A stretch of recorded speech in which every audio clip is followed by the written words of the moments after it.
Hello guys, నా పేరు Maitra. ఒకటం my channel ప్రకారం మన ఛానల్ సబ్స్క్రైబ్ చేసుకోకపోతే ఇప్పుడే సబ్స్క్రైబ్ చేసుకోండి. పక్కన బెల్ ఐకాన్ ఆల్లో పెట్టుకోండి. నా ఫర్దర్ వీడియోస్ మిస్ అవ్వకుండా చూడొచ్చు. చాలా మంది చూస్తారు కానీ సబ్స్క్రైబ్ చేసుకోవట్లే. So please try to subscribe, click the bell icon also. Hi friends, మీరు ఎప్పుడైనా సరే 5,000 రూపాయల ప్రొడక్ట్ 250 రూపాయలకి రావడానికి గమనించారా? లేదు కదా. కానీ అమెజాన్, ఫ్లిప్కార్ట్ లాంటి కంపెనీస్ ఏం చేస్తూ ఉంటాయంటే కొన్ని గోల్డెన్ హవర్స్ టైంలో మెగా డీల్స్ ఇస్తూ ఉంటాయి. ఆ డీల్స్ టైంలో ఒక్కొక్క ప్రొడక్ట్ మీద 90% నుంచి 95% వరకు డిస్కౌంట్ అయితే ఉంటుంది. అయితే ఈ డీల్స్ కోసం మీరు కాన్స్టెంట్గా ఆ యాప్స్ చెక్ చేస్తూ ఉండలేరు కదా. కానీ మీకోసం నేను వాటన్నిటిని కూడా కాన్స్టెంట్గా చెక్ చేస్తూ ఉంటాను. అండ్ దాంట్లో ఎప్పుడు ఏ డీల్ పెట్టినా కూడా ఇమీడియట్గా మీకు ఆ ప్రొడక్ట్ని అయితే షేర్ చేస్తాను. మీరు ఇమీడియట్గా ఆ ప్రొడక్ట్ని పర్చేస్ చేయొచ్చు దాని నుంచే. అండ్ అంతేకాదు కొన్ని ఎక్స్ట్రాడినరీ ప్రొడక్ట్స్ ఉంటాయి, వాటిని మీరు బయట ఎక్కడ కూడా చూడరు. వాటి గురించి కూడా నేను మీకు షేర్ చేస్తాను. మీరు సింపుల్గా చేయాల్సింది ఒకటే, కింద డిస్క్రిప్షన్లో మన టెలిగ్రామ్ ఛానల్ లింక్, మన వాట్సాప్ ఛానల్ లింక్, మన ఇన్స్టా బ్రాడ్కాస్ట్ ఛానల్ లింక్ ఉంటాయి. వీటిలో మీరు ఏ యాప్ ఎక్కువగా వాడతారో ఆ యాప్కి సంబంధించిన లింక్ మీద క్లిక్ చేసి ఆ యాప్లో ఉన్న మన ఛానల్ని ఫాలో అవ్వండి. దాంట్లో రెగ్యులర్గా చాలా ప్రొడక్ట్స్ అయితే మీకు అప్డేట్ అవుతూ ఉంటాయి. అండ్ ఆ ప్రొడక్ట్స్లో మీకు ఏది నచ్చినట్టయితే దాన్ని మీరు కొనుగోలు చేయొచ్చు వెంటనే. సో డిస్క్రిప్షన్లో లింక్స్ ఉన్నాయి, వెంటనే ఫాలో అవ్వండి. సో బేసిక్గా నేను మధ్యాహ్నం పెట్టిన వీడియో డిలీట్ చేశాను. అంటే కన్నప్ప మూవీ ప్రభాస్ గారి పోస్టర్ ఏదైతే రిలీజ్ అయిందో దాని మీద ఒక వీడియో చేశాను. ఆ వీడియో అయితే డిలీట్ చేశాను. ఎందుకంటే నేను దాంట్లో నందీశ్వరుడి పాత్ర అని చెప్పాను, బేసిక్గా ప్రభాస్ గారిది. అంటే దానికి రీజన్ ఏంటంటే ఇంకా మొదటి నుంచి కూడా ఆ పాయింట్కే ఫిక్స్ అయిపోయి ఉన్నాం మనం అందరం కూడా. అంటే సోషల్ మీడియాలో కావచ్చు, లేదంటే కొన్ని ఇండస్ట్రీ సోర్సెస్ నుంచి కావచ్చు, వాటన్నిటి నుంచి కూడా ఆల్మోస్ట్ ప్రభాస్ గారిది నంది పాత్ర అని చెప్పి మొత్తం అందరూ కూడా చెబుతూ వచ్చారు. తర్వాత ఇంకొకటి ఏంటంటే బేసిక్గా ఆ పోస్టర్ ఏదైతే వాళ్ళు రిలీజ్ చేశారో దాంట్లో కూడా అంటే ఇంగ్లీష్ అండ్ తెలుగు రెండిట్లోని కూడా ఏమని చెప్పారు, he is ruled by lord she was command అని చెప్పారు. అండ్ తెలుగు దాంట్లోనేమో శివాజ్ఞ పరిపాలకుడు అని చెప్పారు. అంటే ప్రళయకాల రుద్రుడు, త్రికాల మార్గదర్శకుడు అని చెప్పినప్పటికీ కూడా కింద శివాజ్ఞ పరిపాలకుడు అని చెప్పారు. అంటే శివుడి పాత్ర కాదు అన్నట్టే ఉంది, స్పష్టంగా ఉంది శివుడి పాత్ర కాదు అన్నట్టుగా. సో అందువల్ల ఏంటంటే ఇంక ఖచ్చితంగా ఇంకా నంది పాత్ర అయి ఉంటుంది. ఇంకా నంది అయితేనే కదా శివుడాజ్ఞని యాజ్ ఇట్ ఈస్గా అమలు చేయడం జరుగుతుంది. సో ఇంకా నంది పాత్ర అయి ఉంటుందని అనుకోవడం జరిగింది. కాకపోతే తర్వాత సోషల్ మీడియా అంటే అప్పుడు ఏమనుకున్నానంటే మేబీ నందికి రుద్ర అన్న పేరు పెట్టడానికి మేబీ ఏదైనా రీజన్ ఉందేమో, వేరే ఏదైనా హిస్టరీ ఉందేమో, మేబీ అందుకు పెట్టారేమో అనుకున్నా.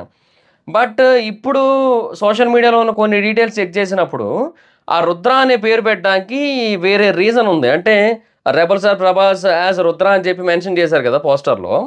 సో దాంట్లో వేరే ఇన్ఫర్మేషన్ ఉందన్నమాట. సో అది చూసినప్పుడు ప్రభాస్ గారిది కూడా ఒక రకమైన శివుడి పాత్రే, ఆర్ లేదంటే శివుడు సృష్టించిన పాత్ర. బేసిక్గా శివుడు 11 రుద్రులని సృష్టించడం జరుగుతుంది అనమాట.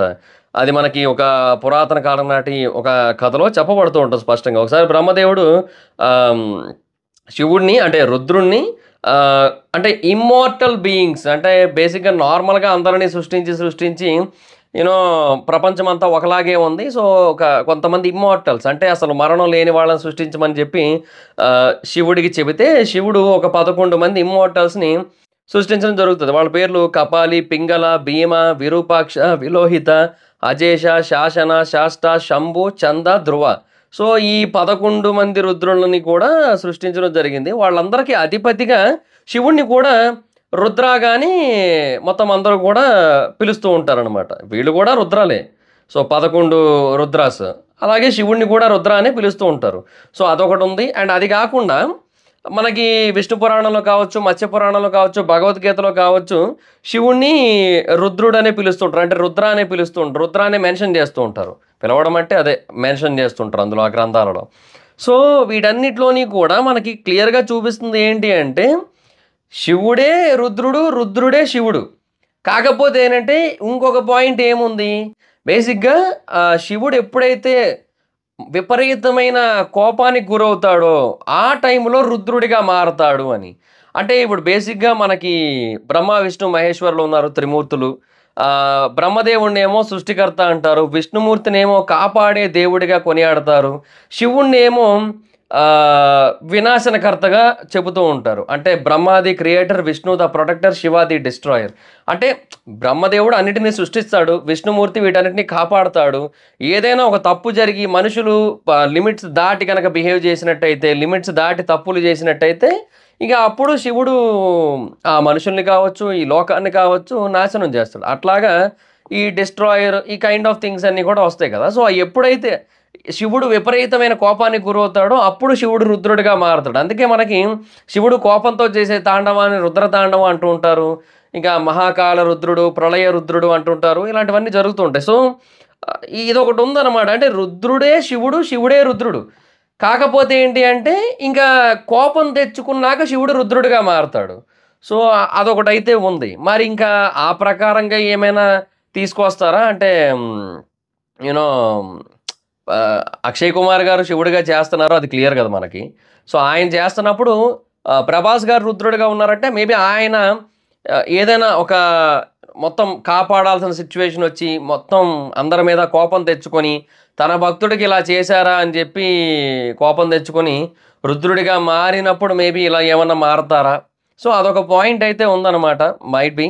లేదు అంటే ఇంకా 11 రుద్రులు ఉన్నారు కదా! అంటే వేరు వేరు పేర్లతో. వాళ్ళని కూడా రుద్ర అనే పిలుస్తూ ఉంటారు. సో, వాళ్ళలో ఒకరైనా అయ్యుండొచ్చు. ఒకవేళ అలా కూడా జరిగే అవకాశం అయితే ఉందనిపిస్తోంది నాకైతే మాత్రం. అంటే, అంటే బేసిక్‌గా ఇప్పుడు ప్రస్తుతానికి ఒక క్లారిటీ అనేది లేదనమాట. ప్రభాస్ గారి పాత్ర ఏంటి అని.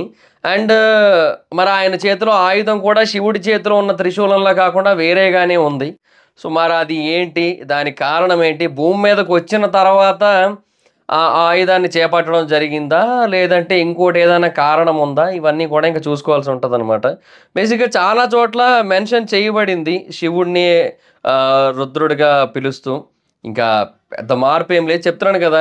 శివుడు బేసిక్‌గా ప్రసన్నంగా ఎప్పుడైతే ఉంటాడో అప్పుడు శివుడు. కాకపోతే ఎప్పుడైతే కోపం తెచ్చుకుంటారో అప్పుడు రుద్రుడిగా మారతారు అనే పాయింట్ ఉంది. ఆ తర్వాత శివుడు సృష్టించిన 11 రుద్రాలు ఉన్నారు. ఆ తర్వాత శివుడిని కూడా వాళ్ళందరికీ అధిపతిగా రుద్ర అనే పిలుస్తూ ఉంటారు. సో, ఇలాగా ఎటు చూసుకున్నా కూడా శివుడికి రుద్రుడు అనే పేరు ఉంది. ఇంక మరి ఆ ప్రకారంగా చూసుకుంటే ఇప్పుడు ప్రభాస్ గారి పాత్ర శివుడి పాత్రతో సమానమే కదా! సో, అదే అర్థం కావట్లేదనమాట. మరి ప్రభాస్ గారిది శివుడా? శివుడి పాత్ర? లేదంటే శివుడు సృష్టించిన రుద్రుల పాత్ర ఏంటి అనేది తెలియకుండా ఉంది. అంటే ఈ 11 మంది రుద్రాలు ఉన్నారు కదా! వీళ్ళల్లో ఒకరేమో అని ఒక అనుమానం వస్తోందనమాట.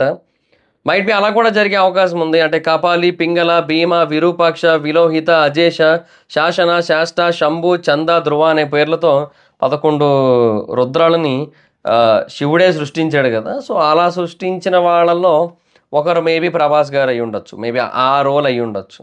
సో, నంది పాత్ర అయితే కాకపోవచ్చు. ఎందుకంటే ఇప్పుడు ఇలా ఎందుకు అంటున్నానంటే శివాజ్ఞ పరిపాలకుడు అంటే మరి ఇప్పుడు వీళ్ళందరినీ శివుడు సృష్టించాడు కాబట్టి శివుడు ఏం చెబితే అది వీళ్ళందరూ చేయాల్సి ఉంటుంది. ఎందుకంటే వీళ్ళందరికి అధిపతి కూడా శివుడు కాబట్టి. సో, ఆ ప్రకారంగా ఇది అంటే సెట్ అవుతుంది వాళ్ళక్కడ పెట్టిన దానికి. అండ్ వీళ్ళు కూడా చాలా పవర్‌ఫుల్. ఎందుకంటే ఇమ్మోర్టల్ బీయింగ్స్. వీళ్ళకి మరణం లేదు. వీళ్ళు కూడా చాలా అంటే చాలా శక్తివంతులే.